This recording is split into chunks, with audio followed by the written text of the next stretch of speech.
My dad is refusing to come to my wedding because my fiancé won't ask for my hand in marriage, and now my entire family is turning against us. I've been with my boyfriend, 25M, for 3 years. We both just finished school, and are finally ready for marriage. He proposed last week and I happily said yes. I could not be happier. I love him and he is going to be an awesome dad someday. But my boyfriend is very new school and my dad, 48M, is kind of old school. My dad was beyond mad that my boyfriend did not ask my dad for my hand before proposing. My dad said he was willing to hear my boyfriend's apology if my boyfriend formally asks for my hand at a dinner that my dad said he will pay for at the restaurant of my boyfriend's choosing. My dad feels like he is being very accommodating. He will bring my boyfriend's favorite wine to celebrate. I spoke to my boyfriend last night and he won't budge. He doesn't believe in that tradition. My boyfriend showed me an article online where a Pakistani woman was stoned to death outside a courthouse because she married a man against her family's wishes.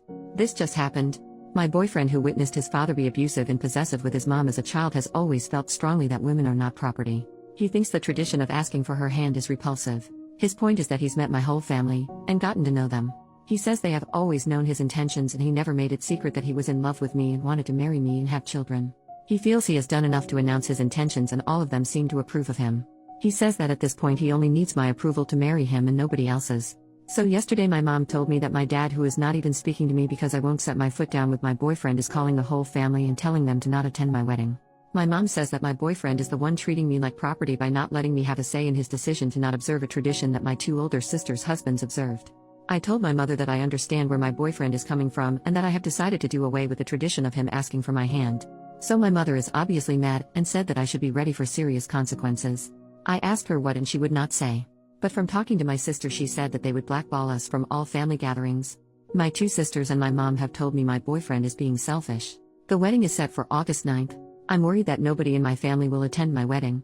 Edit. I'm getting some comments about my boyfriend asking for my parents' blessing instead of permission, or hand. I just can't see the difference. There might be one but I don't see it. Is there a big difference?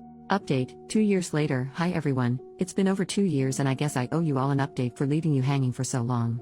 The wedding went on as planned. My parents stuck to their guns and boycotted. One of my 2 sisters attended and is now happily blacklisted from our family. Nobody else from my entire family showed up, including my 2 brothers. The wedding was a little unconventional. My sister walked my husband down the aisle and then his sister walked me down the aisle. I wanted this because my sister-in-law actually introduced us and helped me get my first date with him. There was no question about who gives away the bride or even about objections. It was normal other than that. There has been no contact between me and my family, other than my one sister. My mother has made it a point to send me a card every time that they have a family gathering for holidays or birthdays at their house to let me know that my father says I'm not invited. I get one almost every month.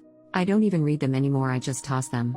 I don't know why they keep sending them because I've made no effort to contact them and I live over 3 hours away, so it's not like I will run into them by accident. The reason I came back to post this here is because some people here made a prediction that came true, that they would come crawling back when we had children. I am now expecting our first child, a girl, and I'm so happy. She will be the first grandchild for my parents. My parents found out about the pregnancy a few months ago through a family friend. They didn't waste any time in making demands, not requests, demands. My boyfriend and I are not religious, but I had a Catholic upbringing. I don't practice at all by choice. My mother called me back in April telling me that my father wanted our daughter's middle name to be his mother's first name. I said no. My father was listening in on speaker, so I went ahead and told them that they were officially uninvited from all birthdays, graduations, and any other important dates in her life. My father called me half an hour later crying and begging me to come stay with them for the birth so my mother could care for me. I said no. He also said that he had already made arrangements for his priest to baptize her at his church, but that I needed to agree to naming her after his mother if I wanted this to happen. He said he'd already planned a big celebration for the birth and the baptism that he was paying for. I said no to all of it. He went from meekly trying to sweet-talk me to raising his voice at me, and I just hung up. He called a couple of more times to apologize for losing his temper and again begged me to reconsider giving birth at a hospital near them so they could visit us. He denied having any knowledge of my mother sending me cards to uninvite us to any family functions and even said that he specifically asked her to invite us, but he was told I declined every time. He lets my mom do the dirty work so he can later hide behind her and deny he had any knowledge. He's done this since I was a little girl. He does this every time he wants to drop the hammer on somebody but be the good cop also. He'll never change. He denied having any knowledge of why anybody in the family missed my wedding. I told him our daughter would not be baptized, or Catholic at all, no offense to Catholics. I told him he was too manipulative and controlling and I didn't want my daughter exposed to that. He's too toxic and just venomous. Coincidentally, the day and for several days after that phone call I got tons of calls and emails from my brothers, their wives, my sister, and all my aunts. They all wanted to apologize for missing my wedding, and all had specific excuses, and wanted to make plans to be there for my daughter's birth. I banned them all from her life until she's old enough to decide for herself to let them in. My husband was a little surprised and not sure about banning everybody forever. He's more leaning towards supervised visits if they want to drive to us. My dad has been calling him like crazy, but we are a united front. My husband is deferring to me but giving me ideas as to how I can give a little if I decide to. But with my family there's no giving a little. They want it all. For now, they're all banned. I will reconsider when the youngest of our children turns 18. For now my dad will have to settle for sucking up to my husband while I stick to my guns. Unlike him, I don't mind owning my decisions even if it means I'm bad cop. I'm not ready to give up a relatively drama-free, stress-free life to allow my dad and all his sheep back into our lives. Relevant comment: he should have just done such a small task and asked, like to make peace. Geez, I mean really pushing your family away for such a stupid reason. On their side and yours. OP, but that's the thing.